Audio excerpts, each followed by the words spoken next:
Hi guys, and welcome to Alice Coral Photography. Now in today's video I'm going to show you something called scrim lighting, which are these made up tracing paper diffusion panels, and what we end up doing is shooting a light through them, which gives us a really large soft light. Now there is Hannah here in a stunning pink dress, but you can't see her at the moment because this is in the way.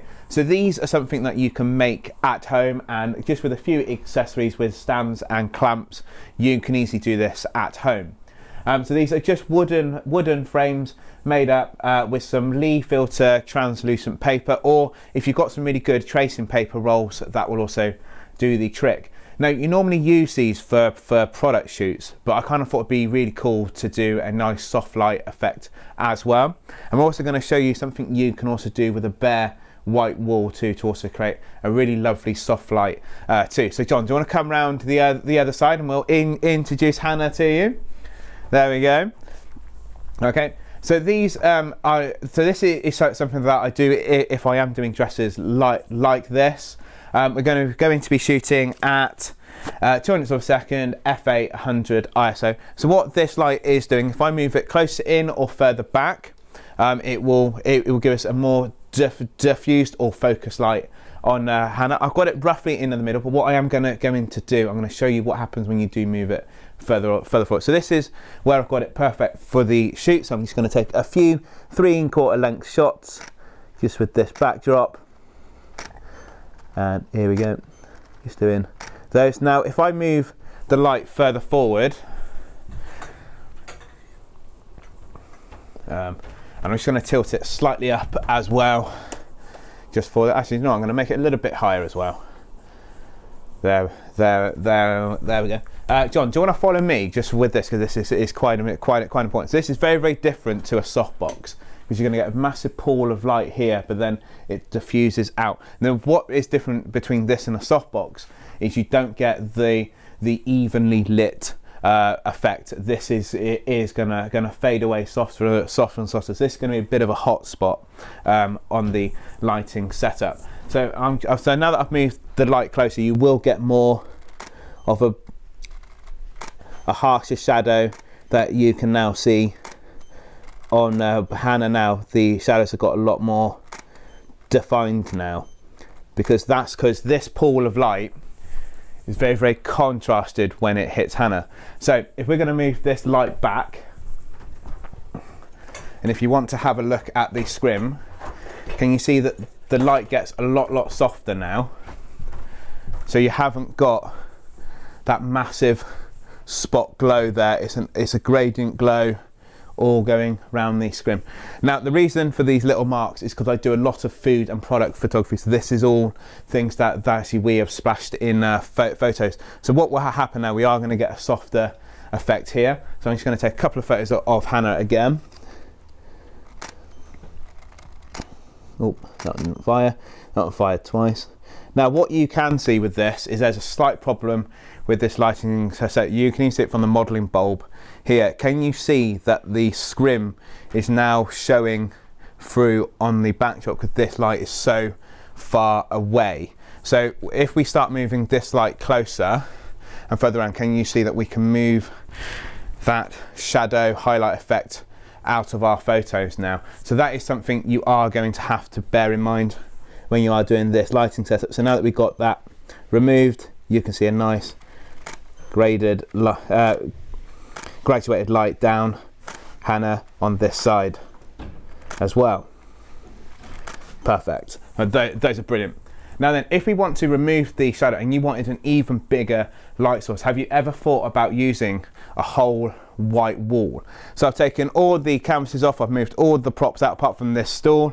I'll quickly move out very quickly. That was silly me.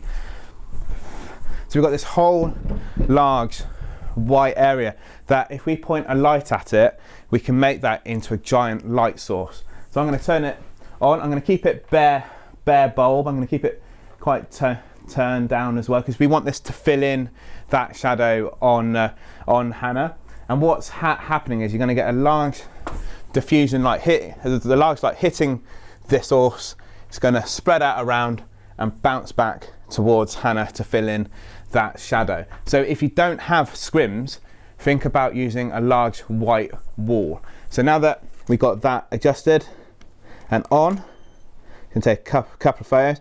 Now can you see it's just filling in that shadow quite nicely?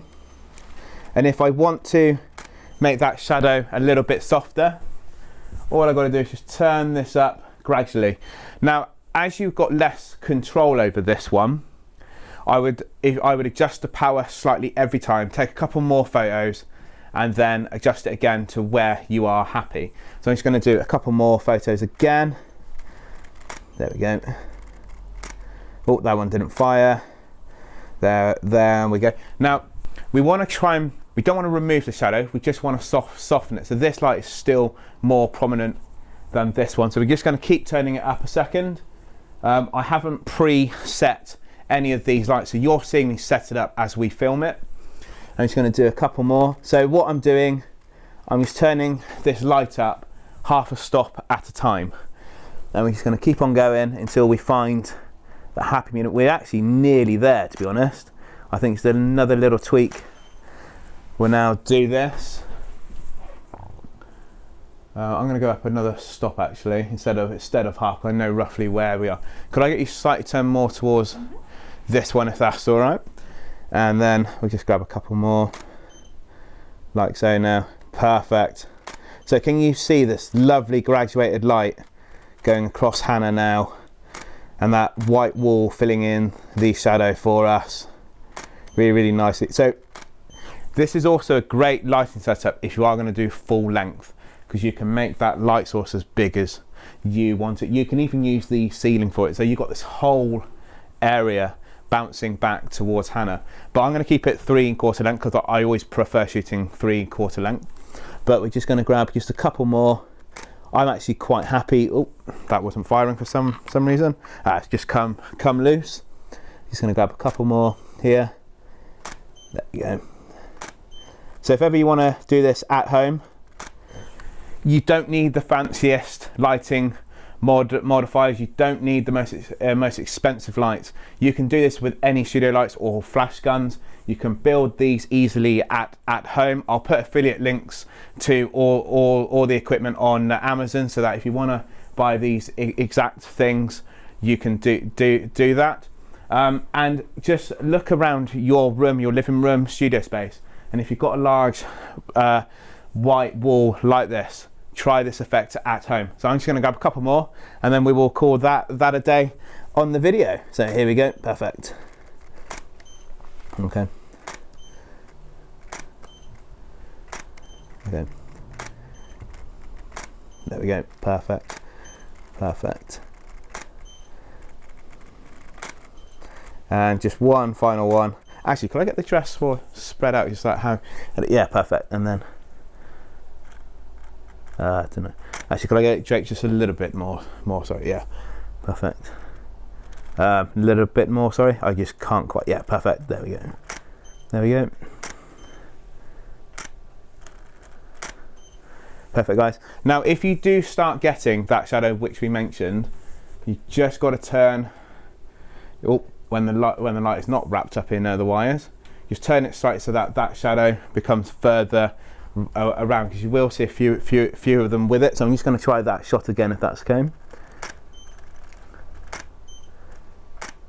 Yep.